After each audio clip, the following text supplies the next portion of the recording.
Well, kita lanjutkan materi reading kita. Jadi hari ini materi terakhir ya, teman-teman. Kita di penghujung program dan materi terakhir nanti kita akan membahas tentang teknik terakhir untuk mengerjakan soal reading. Jadi di reading nanti teman-teman dikasih waktu 55 menit untuk mengerjakan 50 pertanyaan. Jadi bisa dibilang satu soal 1 menit paling lama ya.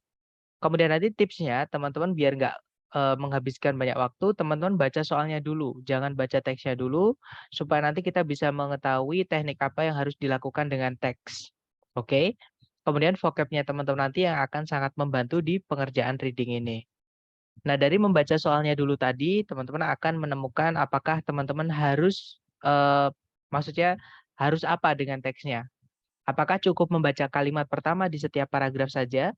Atau teman-teman harus melakukan scan dan skim dulu karena yang ditanyakan informasinya itu mengklaster atau menggerombol ya teman-teman di dalam teks. Kemudian ataukah teman-teman harus membuat tebakan atau menarik suatu kesimpulan berdasarkan eee, informasi yang ada di dalam teks. Nah, untuk teknik pertama yaitu teman-teman cukup membaca kalimat pertama di setiap paragraf itu dipakai ketika soal reading itu nanti menanyakan garis besar mengenai teks, teman-teman. Nah, garis besar mengenai teks itu apa maksudnya? Yaitu soal-soal yang menanyakan contohnya ada main idea atau ide pokok, gagasan utama, inti bahasan, seperti itu ya. Atau idea organization, itu adalah pengembangan ide ya. Atau tone, purpose, sama course. Nah, tone ini bisa dianggap attitude si penulis terhadap topik yang dia bawakan. Apakah dia menuliskan emosinya atau tidak. Kemudian purpose itu adalah tujuan si penulis kira-kira kenapa menulis teks tersebut. Oke. Nah, kemudian course itu bidang keilmuan atau mata kuliah apa yang membahas topik yang diangkat oleh si penulis. Seperti itu. Nah, itu nanti berarti ngomongin tentang seputar topik ini, teman-teman. Jadi cukup kita kerjakannya baca topik sentence-nya saja ya, yaitu kalimat pertama di setiap paragraf. Kemudian teknik kedua yang kemarin kita pelajari yaitu scan dan skim atau membaca cepat sampai menemukan informasi yang ditanyakan di soal di dalam teks ya. Nah, karena yang ditanyakan itu biasanya informasi-informasi kecil, teman-teman, hanya informasi peritilan-peritilan seperti itu. Nah, nanti untuk jenis soal ini biasanya dipakai untuk menjawab soal-soal yang menanyakan informasi tertentu di dalam teks ya. Contohnya misalnya menanyakan locate information atau, di mana si penulis itu menuliskan atau membahas tentang suatu kata kunci. Atau pronoun reference itu rujukan kata ganti. Jadi kata ganti di, suatu titik kalimat itu nanti kembalinya ke siapa atau menjelaskan kata benda apa. Kemudian stated detail itu adalah informasi yang tertulis di dalam teks mengenai kata kunci. Unstated detail itu adalah informasi yang tidak ada di dalam teks mengenai kata kunci di pilihan A, B, C, D. Dan soal vocabulary. Tapi kalau soal vocabulary itu teman-teman nggak wajib menggunakan teknik ini ya karena bisa langsung dijawab kalau teman-teman sudah tahu arti dari kata tersebut dan, di pilihan ganda nggak ada yang lain, seperti itu. Nah, hari ini kita akan belajar tentang jenis soal yang pilihan jawabannya itu nggak ada di dalam teks, teman-teman. Alias biasanya ada, tapi kita disuruh milih, seperti itu. Jadi kita disuruh, membuat tebakan. Jadi make an inference itu maksudnya kita disuruh nebak berdasarkan informasi di dalam teks mengenai kata kunci ya. Nah, untuk jenis soal pertama yang cara mengerjakannya teman-teman harus melakukan, tebakan atau menarik suatu kesimpulan berdasarkan informasi di dalam teks adalah soal inference itu sendiri, ya.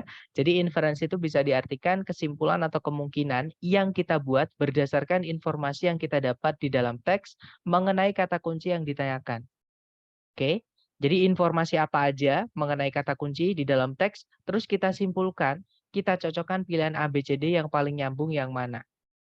Kemudian biasanya nanti cara mengenali soal ini, di soal nanti ada kata implied, kalau nggak gitu invert, atau likely kalau nggak gitu probably. Nah, implied sama invert artinya bisa diartikan disimpulkan gitu ya. Likely atau probably itu mungkin. Jadi di dalam teks nggak ada jawabannya, makanya kita disuruh membuat mungkin, kemungkinan, seperti itu. Nah, cara menjawabnya sama teman-teman baca soal dulu, cari kata kunci yang ditanyakan tentang apa. Oke. Nah, kalau sudah ketemu kata kunci yang ditanyakan di soal, teman-teman scan dan skim di teks sampai menemukan kata kunci tersebut di dalam teks. Kemudian teman-teman pahami informasi mengenai kata kunci tersebut. Terus cocokkan dengan pilihan A, B, C, D yang mana yang mengikuti seperti itu informasi yang ada di dalam teks. Oke. Nah, contoh soalnya seperti ini, teman-teman. Di situ soalnya berbunyi, yang mana di antara A, B, C, D berikut ini yang kemungkinan tidak atau bukan sebuah kata dalam bahasa Hawaii. Nah, di situ ada kata mungkin atau kemungkinan. Karena kalau teman-teman lihat di pilihan A, B, C, D, Mahalo, Mahi-Mahi, Meklea, sama Moana di dalam teks itu nggak ada, teman-teman. Kalau teman-teman cari itu di dalam teks nggak ada. Nah, tapi teman-teman di teks itu diberikan petunjuk. Kata kuncinya adalah kata dalam bahasa Hawaii. Itu dibahas di paragraf 1. Paragrafnya berbunyi, bahasa Hawaii merupakan sejenis atau sebuah bahasa yang merdu yang di dalamnya semua kata-katanya itu dibuat dari susunan alfabet yang hanya terdiri dari 12 huruf saja, yaitu huruf vokal A, I, U, E, O, dan huruf konsonan H, K, L, M, N, P, W. Kemudian setiap suku kata dalam bahasa Hawaii itu berakhiran dengan vokal. Kalau enggak A, I, U ya E, O. Seperti itu. Dan dua konsonan itu tidak pernah gandeng, nggak pernah kumpul satu sama lain, nggak boleh gabung ya, harus dipisah kalau konsonan. Jadi huruf H, K, L, M, N, P, W-nya tadi harus dipisah, nggak boleh ketemuan. Nah, itu aturan dalam bahasa Hawaii. Kita cocokkan A, B, C, D yang tidak mengikuti aturan bahasa Hawaii. Karena yang ditanyakan adalah yang mungkin bukan kata dalam bahasa Hawaii. Kita cek yang alfa, mahalo. Di situ ada 3 suku kata, teman-teman. Yaitu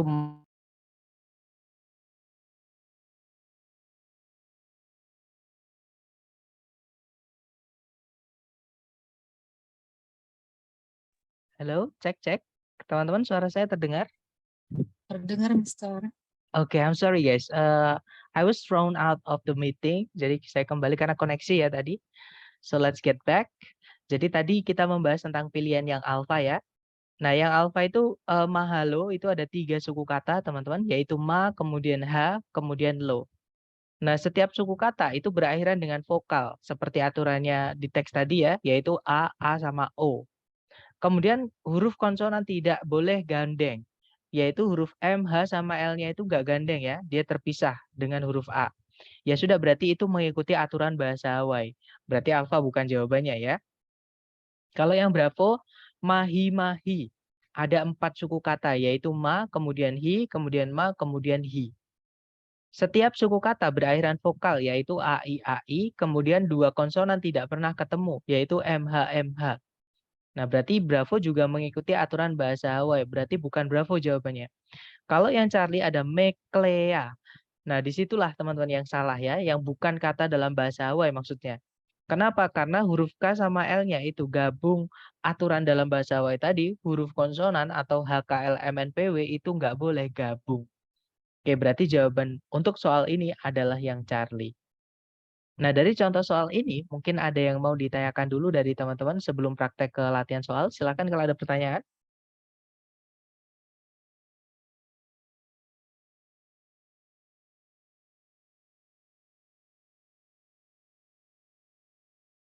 Nggak ada ya, teman-teman. Kita lanjut ke latihan soal. Kalau gitu, di sini ada 2 soal. Artinya teman-teman punya waktu 2 menit. Saya timer pakai HP ya, teman-teman. Karena belum sempat membuatkan timer. Silakan dicoba dulu, jangan takut salah. Waktunya 2 menit dimulai dari sekarang, silakan.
Well, 2 minutes over. Silahkan jawabannya teman-teman dikirim di chat ya, teman-teman. Baik, seperti yang belum ada jawaban. Oke, ada jawaban. Nomor 1 mungkin ya yang alfa, nomor 2 belum. Nggak apa-apa, kita bahas bersama.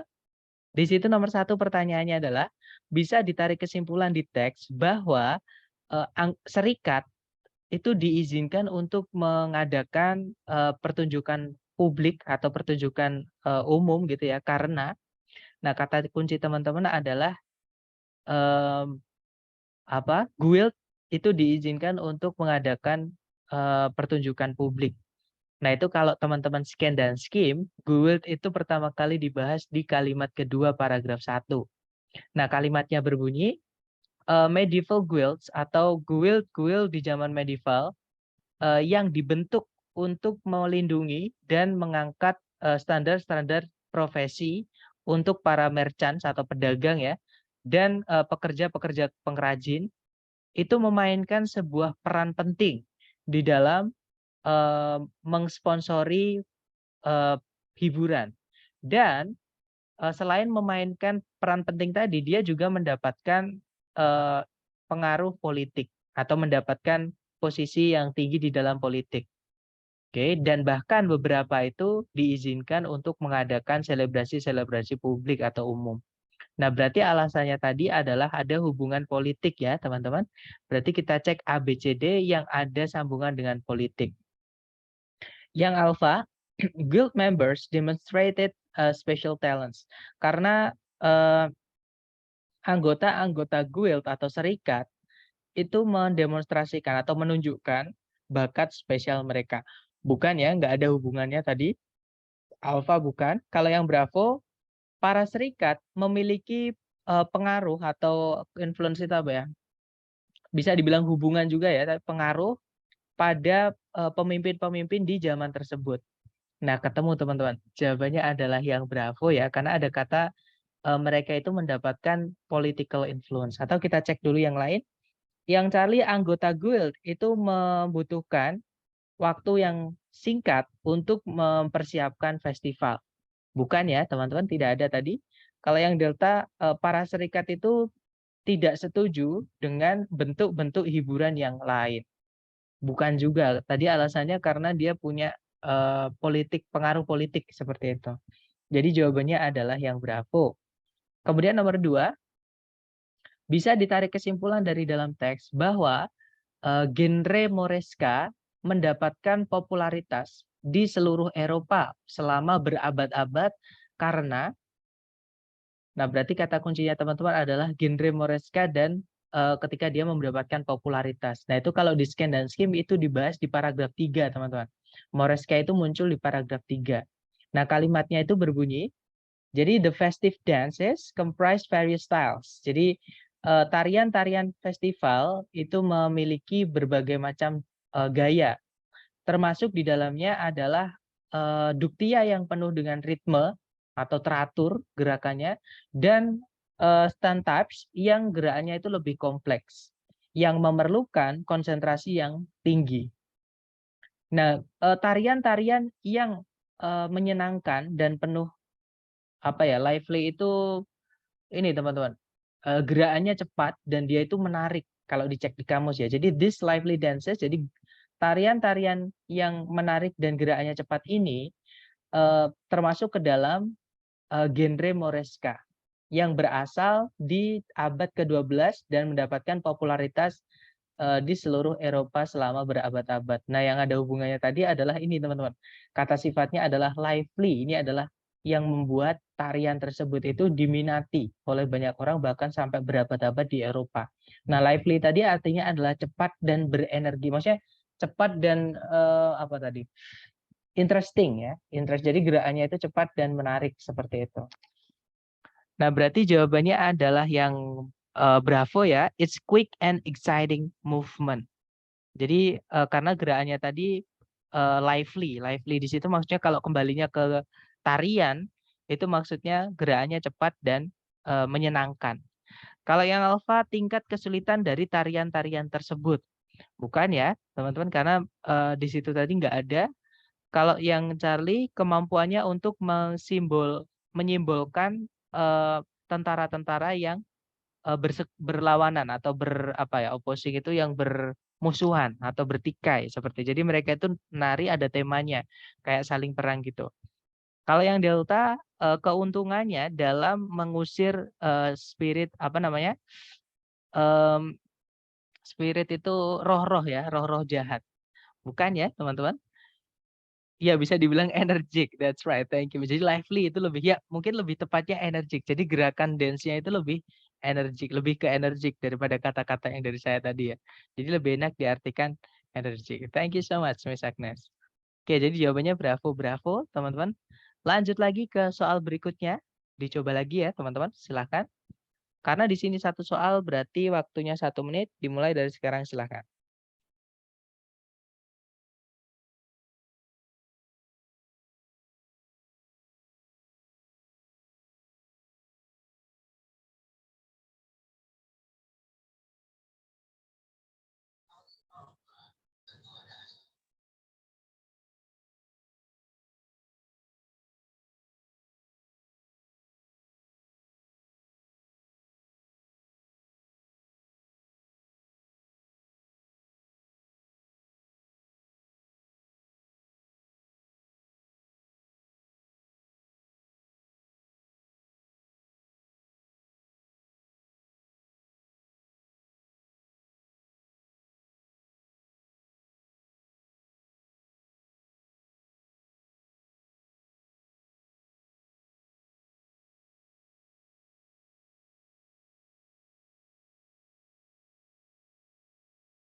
Oke, 1 menit sudah habis. Silakan jawabannya teman-teman boleh dikirim di chat dulu ya.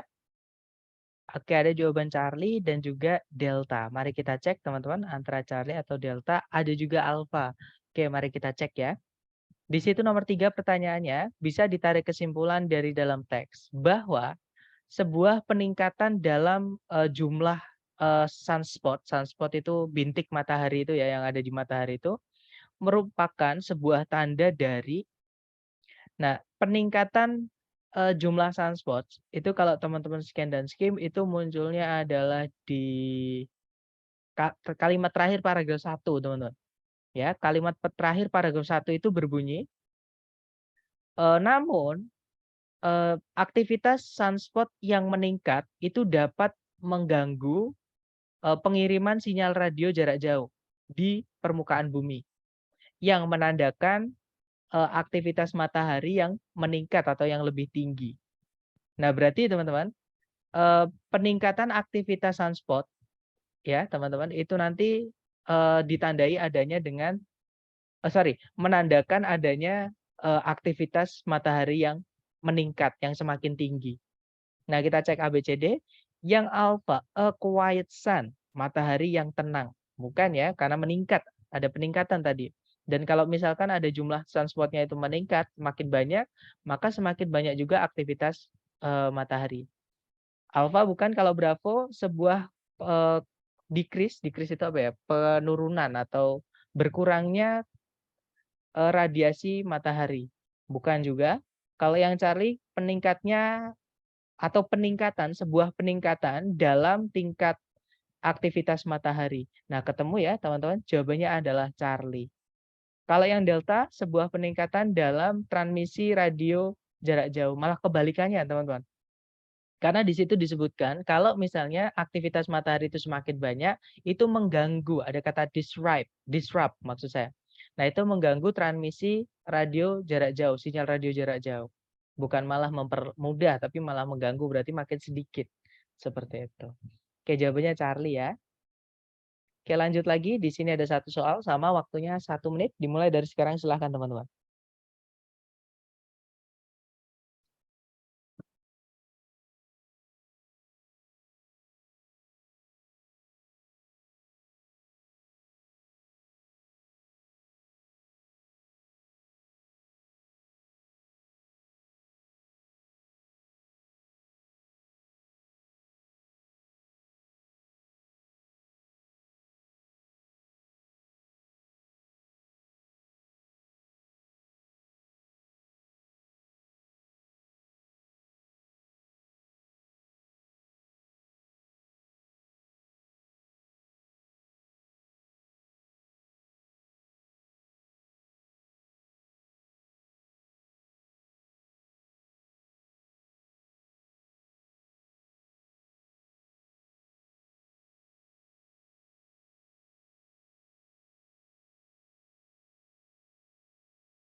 Well, 1 minute over. Silahkan jawabannya teman-teman dikirim di chat sedapatnya dulu.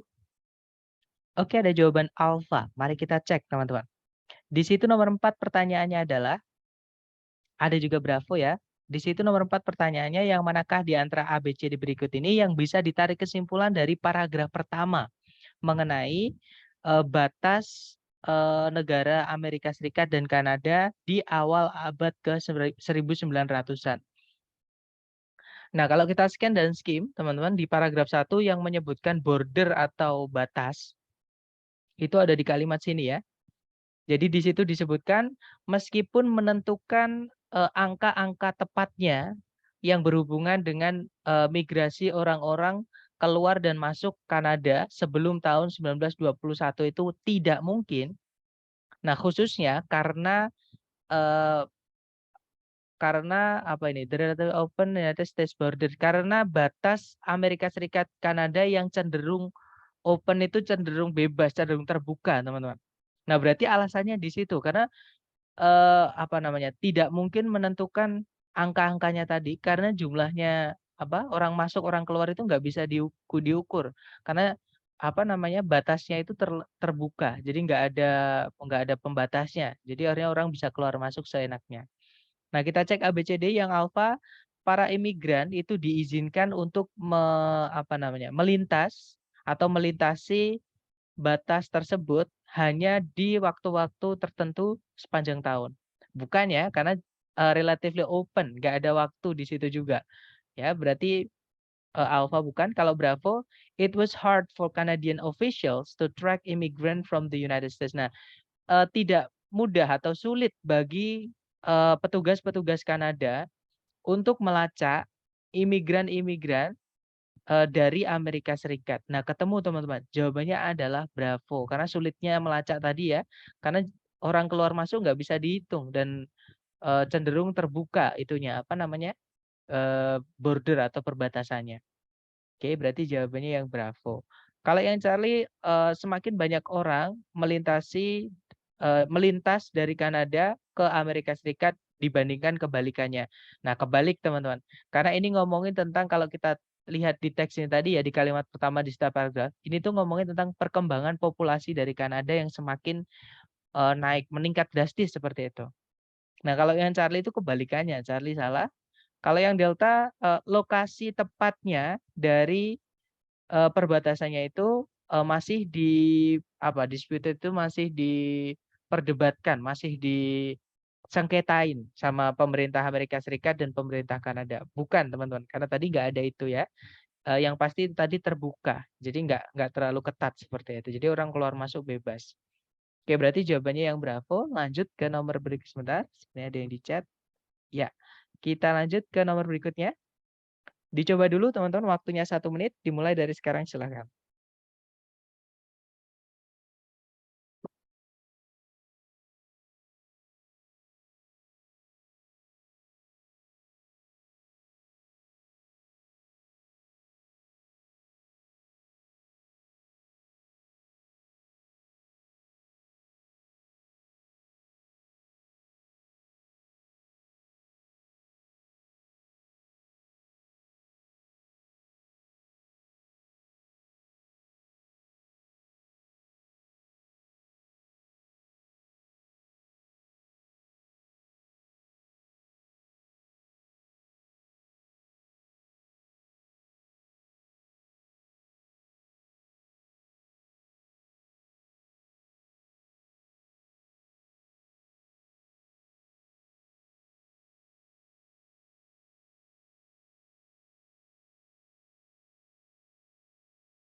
Oke, 1 menit sudah habis, teman-teman. Baik, ada jawaban Charlie, Bravo. Baik, antara Bravo atau Charlie kita cek bersama ya. Di situ kita baca nomor 5, pertanyaannya adalah, yang manakah di antara berikut ini yang bisa ditarik kesimpulan dari paragraf kedua mengenai obo. Nah, paragraf kedua obo itu di sini, teman-teman. Nah, itu kalimatnya berbunyi, di sebuah vessel itu wadah ya, yang terbuat dari batu, dari Bismaya yang terletak di Irak. Nah, kira-kira berasal sekitar 2600 sebelum Masehi, ukiran-ukiran menunjukkan ada gambar musisinya. Yang salah satu dari musisi tersebut kelihatannya sedang memainkan sebuah instrumen atau alat musik yang menyerupai modern oboe atau oboe modern. Nah, beberapa orang atau beberapa ilmuwan gitu ya, menganggap atau mempertimbangkan kalau gambar tersebut itu merupakan atau oboe ya, maksud saya bukan gambar itu. Jadi some consider it di sini kembalinya ke oboe. Beberapa orang itu menganggap oboe adalah eh, perwakilan atau penggambaran dari alat musik reed pertama kali.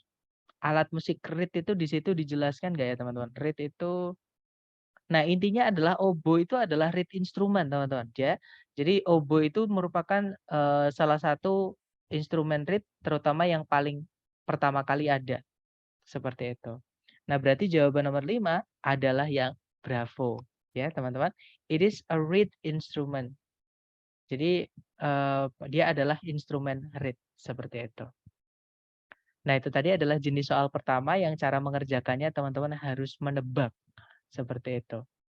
Nah, mungkin ada pertanyaan dulu teman-teman sebelum kita lanjut ke jenis soal terakhir yang cara mengerjakannya juga harus menebak berdasarkan informasi yang ada di dalam teks. Silakan kalau ada pertanyaan.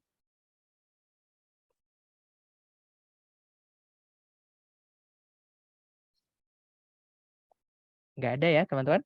Baik, kalau nggak ada sekarang kita lanjut ke jenis soal berikut. Sebentar, sebenarnya di chat ada yang bertanya. Mister ini pertemuan terakhir. Betul, Miss. Untuk materi ini pertemuan terakhir. Insya Allah kalau nanti saya sempat ya, teman-teman, dan Senin belum mulai tes, itu nanti kalau saya sempat kita adakan ini apa namanya?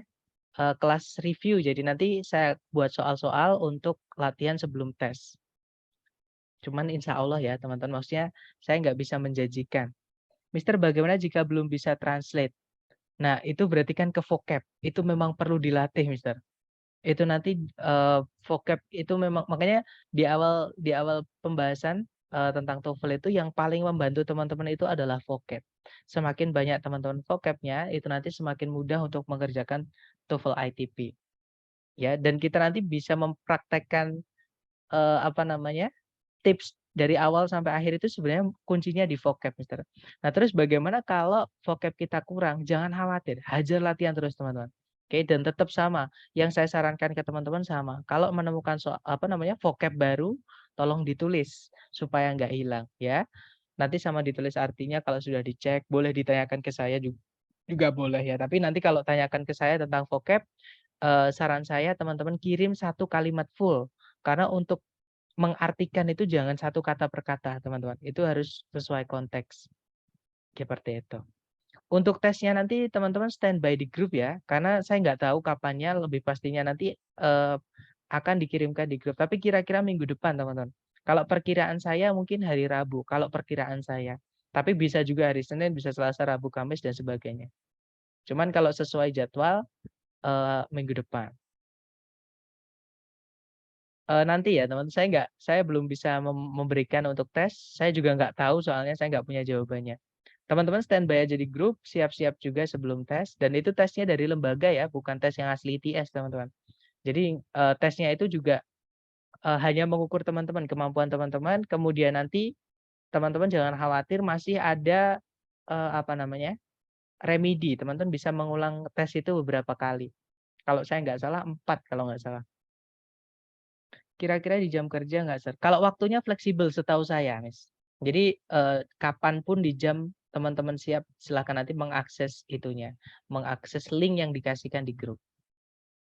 Saya pagi sekolah ya nanti teman-teman bisa mengakses sesuai ini ya, sesuai waktu free-nya teman-teman, jadi jangan khawatir. Dan nanti teman-teman kalau saya nggak salah dikasih waktu, 7 hari untuk mengerjakan, soal tersebut dan teman-teman dikasih beberapa kesempatan, kalau nggak salah 4 kalau saya nggak salah. Seperti itu. Tapi untuk waktunya dan jamnya itu bebas, jamnya ya. Kalau waktunya, harinya itu saya nggak bisa ngasih tahu teman, karena yang mengurus, tes nanti, yang meng-handle itu langsung dari lembaga, seperti itu. Jadi nanti saya sudah lepas dari materi ini nanti teman-teman.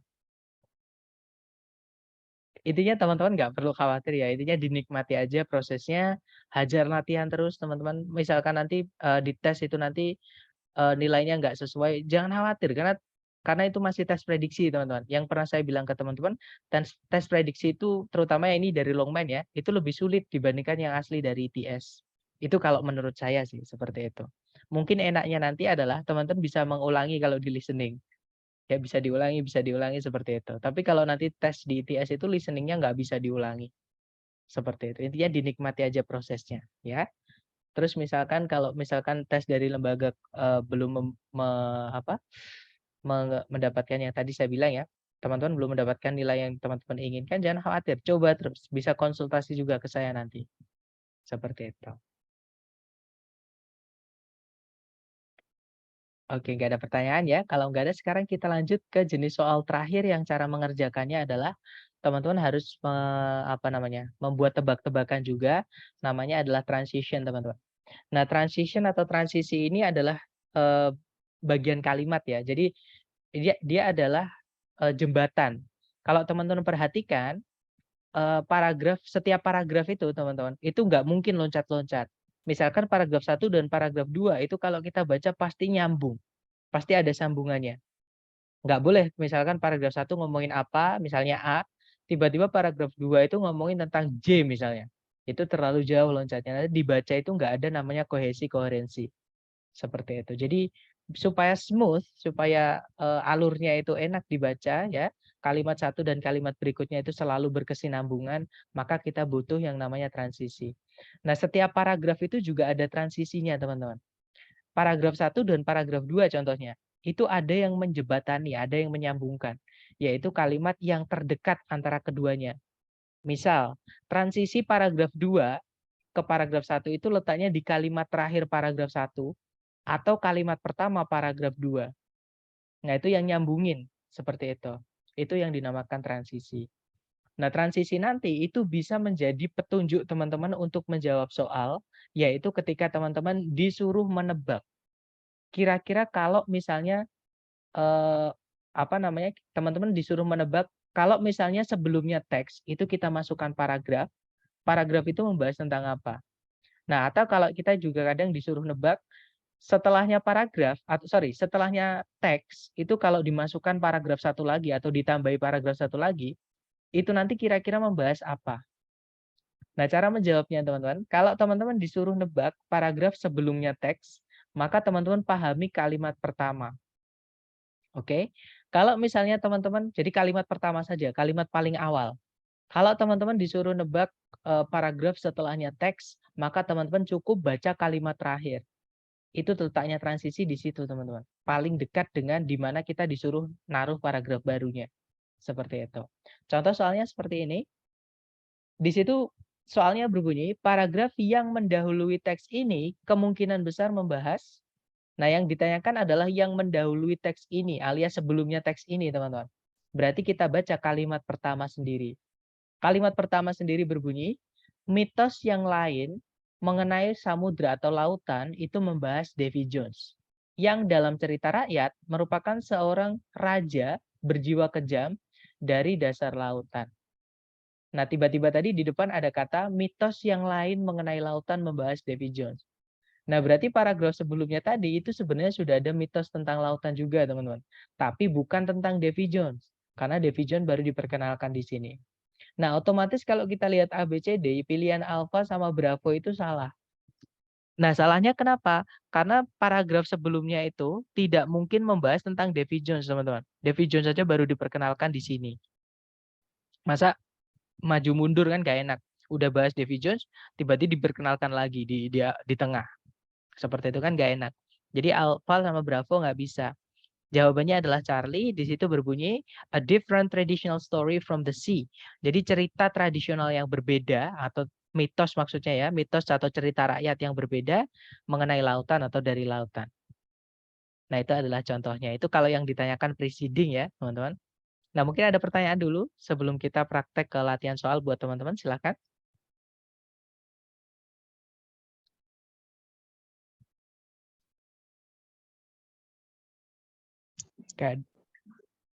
Iya, silakan Miss. Sepertinya ada yang unmute. Nggak ada? Baik. Kalau nggak ada sekarang kita praktek latihan. Di sini ada 2 soal, teman-teman coba dulu waktunya 2 menit, dimulai dari sekarang silakan teman-teman.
Oke, 2 menit sudah habis. Silakan jawabannya teman-teman dikirim di chat sedapatnya dulu ya. Oke, ada jawaban Alpha Delta, Alpha Charlie, Alpha Bravo. Oke, kita cek bersama teman-teman. Di situ nomor 1 pertanyaannya adalah, paragraf yang mendahului teks ini kemungkinan besar membahas. Nah, karena yang ditanyai mendahului teks, artinya kita baca kalimat pertama. Oke, kalimat pertama berbunyi, program yang lain yang penting dalam mempopulerkan ilmu pengetahuan adalah kosmos. Nah, tiba-tiba ada kata program yang lain. Nah, berarti sebelumnya itu juga ada program, teman-teman, yang penting dalam mempopulerkan ilmu pengetahuan. Tapi bukan kosmos ya. Kalau kosmos baru diperkenalkan di sini. Kita cek ABCD. Yang alfa, sebuah serial televisi ilmiah yang berbeda atau yang lain. Nah, ketemu teman-teman. Jawabannya adalah yang alfa. Ya. Kalau yang Bravo, pencapaian-pencapaian ilmiahnya Carl Sagan. Nah, tiba-tiba ngomongin itu padahal di kalimat pertama nggak ada Carl Sagan, tidak ada pencapaian apapun ya di situ. Jadi beda nanti loncat teman-teman. Tidak kohesi nanti kalau dibaca itu tiba-tiba ada shift-nya atau perpindahan topik itu mendadak gitu. Beda tiba-tiba beda nggak enak nanti dibaca. Bravo bukan. Kalau yang Charlie penghargaan Pulitzer yang dimenangkan oleh Carl Sagan. Sama, penghargaan Pulitzer itu apa, Carl Sagan juga itu siapa, nggak ada di kalimat pertama. Itu nggak ada sambungannya nanti. Kalau yang Delta, public television itu adalah televisi umum. Itu terlalu luas, teman-teman. Ini bukan ngomongin tentang televisi umum, lebih tepatnya ngomongin tentang program televisi yang penting dalam mempopulerkan ilmu pengetahuan. Jadi yang paling tepat yang alfa. Kemudian nomor 2, paragraf yang mengikuti teks ini kemungkinan besar membahas informasi tentang apa. Nah, berarti kita baca kalimat terakhir. Kalimatnya berbunyi, penulis dan sutradara utama dari program tersebut, maksudnya program Kosmos tadi ya, adalah Carl Sagan, yaitu seorang astronomer dan penulis yang memenangkan penghargaan Pulitzer yang disegani. Nah, baru di sini Carl Sagan disebutkan, teman-teman, dibahas, diangkat. Ya, berarti paragraf setelahnya pasti juga ngomongin itu. Nah, berarti jawaban nomor 2 adalah Charlie. Ya, jadi di astronomer Carl Sagan. Nah, kita lanjut ke nomor berikutnya. Nah, tentang tsunami berarti terakhir, teman-teman. Dicoba dulu 2 menit, dimulai dari sekarang, silahkan.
Oke, 2 menit sudah habis, teman-teman.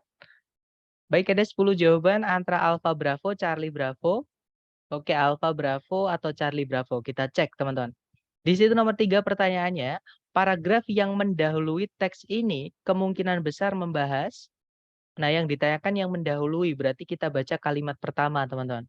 Kalimat pertama berbunyi, ketika sebuah gempa bumi yang kuat terjadi di dasar laut, bukan di darat, sebuah gaya yang besar dikeluarkan di permukaan air laut dan satu atau lebih gelombang-gelombang besar yang merusak, yang dinamai atau yang disebut dengan tsunami itu dapat terbentuk.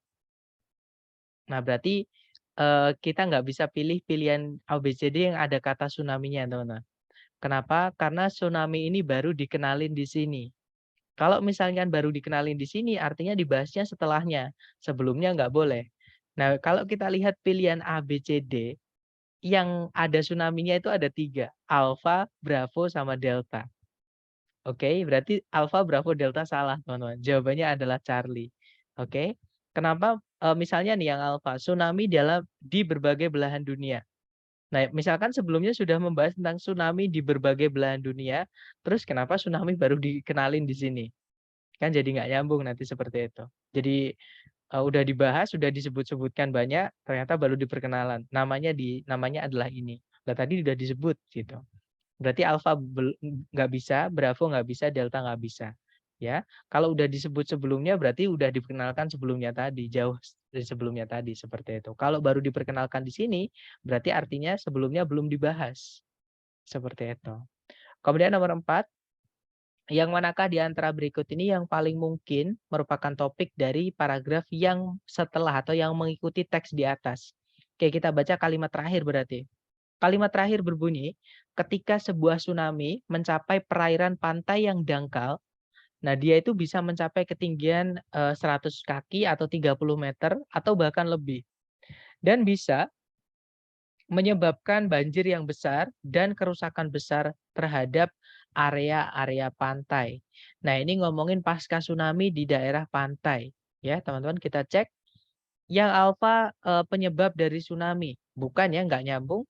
Karena tadi penyebab dari tsunami sudah dibahas di atas. Nggak boleh ada pengulangan. Pemborosan nanti ya. Alfa bukan, kalau yang bravo dampak-dampak kerusakan dari tsunami di daerah pantai. Nah, ketemu teman-teman. Jawabannya adalah bravo. Oke. Kalau yang Charlie, perbedaan antara tsunami dan gelombang pasang, di situ nggak ada ya teman-teman. Kalau yang delta, jarak yang ditempuh oleh tsunami. Hati-hati teman-teman. Di situ 100 meter, 100 kaki atau 30 meter itu bukan jaraknya, bukan jauhnya ya, tapi itu tingginya. Jadi tinggi gelombang tsunami itu kalau di pantai, udah mendekati pantai itu bisa sampai 30 meter. Seperti itu. Nah, itu tadi adalah materi terakhir untuk reading sekaligus menutup program kita, teman-teman. Mungkin ada yang mau ditanyakan dulu? Ada pertanyaan, 1, transisi masih termasuk, inference atau kesimpulan? Inference itu sama dengan kesimpulan, Mister. Jadi, itu cuma bahasa Inggris, bahasa Indonesia gitu aja. Cuman gini, kita itu disuruh nebak berdasarkan informasi yang ada di dalam teks. Nah, nanti tantangannya teman-teman adalah yang disuruh nebak apa? Tadi ada 2 ya, yang pertama adalah tentang suatu informasi yang ada di dalam teks, itu berarti inference tadi. Nah, kalau transisi itu teman-teman disuruh nebak paragraf sebelumnya teks sama paragraf setelahnya teks. Cara nebaknya tapi berdasarkan petunjuk yang ada di dalam teks, seperti itu. Mister, jika soal vocabulary untuk mencari sinonim dan antonim dalam reading, apakah harus belajar untuk antonim belum pernah, kalau antonim nggak ada Mister, yang ada sinonim. Oke, jadi, sinonimnya dari kata A itu apa? Pasti sinonim. Kalau antonim di soal, reading TOEFL saya belum pernah menemukan. Apakah harus belajar vocab-vocab dengan artinya atau ada cara lain? Terima kasih, Mister. Kalau misalnya teman-teman ada waktu, belajar nggak apa-apa, karena nggak ada salahnya teman-teman belajar, ya. Tapi kalau nggak ada waktu, saran saya hajar aja latihan, kalau dapat vocab yang teman-teman nggak tahu artinya, satu-satunya cara konsultasi teman-teman harus ke kamus. Ya, atau kalau nggak itu tanyain yang menurut teman-teman bisa dipercaya. Misalnya teman-teman percaya sama saya, nanti teman-teman boleh japri saya, menanyakan vocab seperti itu. Kemudian ini soalnya kayak dalam buku Longman TOEFL Prediction ya, Sir. Kalau yang ini ya, Mister. Tapi kalau yang awal tadi, jadi yang dari kalau reading sama listening itu saya ambil dari buku, teman-teman. Ya. Nah, kalau yang awal ini saya ambilkan dari soal asli ITS, tapi saya paraphrase, saya pendekkan, teman-teman. Oke, jadi ini soal asli dari ITS yang di atas, yang pokoknya yang pakai tulisan biasa ini soal-soal asli ITS, terus saya pendekkan. Seperti itu. Jadi saya paraphrase. Kalau yang tulisannya pakai screenshot seperti ini dari TOEFL buku yang prediction yang dikasih lembaga, yang dari lembaga, teman-teman. Seperti itu. Kalau reading sama listening saya masih pakai ya. Kenapa? Karena, satu listening itu nggak ada batasan, teman-teman. Jadi untuk belajar itu saya lebih menekankan ke tahap rekognisi. Semakin teman-teman sering latihan dari manapun sumbernya supaya kita bisa mengenali yang kita dengar itu apa dalam bahasa Inggris, seperti itu. Kemudian reading itu juga saya juga, pakai Longman teman-teman, cuman saya sederhanakan. Jadi yang awalnya ada 6 bab atau 6 chapters ya, itu saya sederhanakan jadi 3 chapter. Nah, tapi 3 chapter itu sebenarnya juga, pengelompokan dari, bab-bab yang ada di Longman, seperti itu. Intinya untuk reading, cuman kalau di Longman itu kadang ada pertanyaan yang saya nggak nemu ya, teman-teman, di soal asli ITS, seperti itu. Gimana, mungkin ada pertanyaan lagi? Intinya gini, yang saya perhatikan selama ini ya, untuk program TOEFL ini yang saya lihat adalah kadang itu teman-teman biasanya cemas, takut gitu, kok sulit kok misalnya, mendadak. Intinya nggak usah hilangkan semua pikiran itu teman-teman. Dinikmati aja prosesnya. Intinya teman-teman lakukan ya tapi, bukan dinikmati doang tapi juga dilakukan. Jadi dilakukan, kalau ada waktu teman-teman hajar latihan hajar latihan hajar latihan, kalau bingung boleh ditanyain dan seterusnya.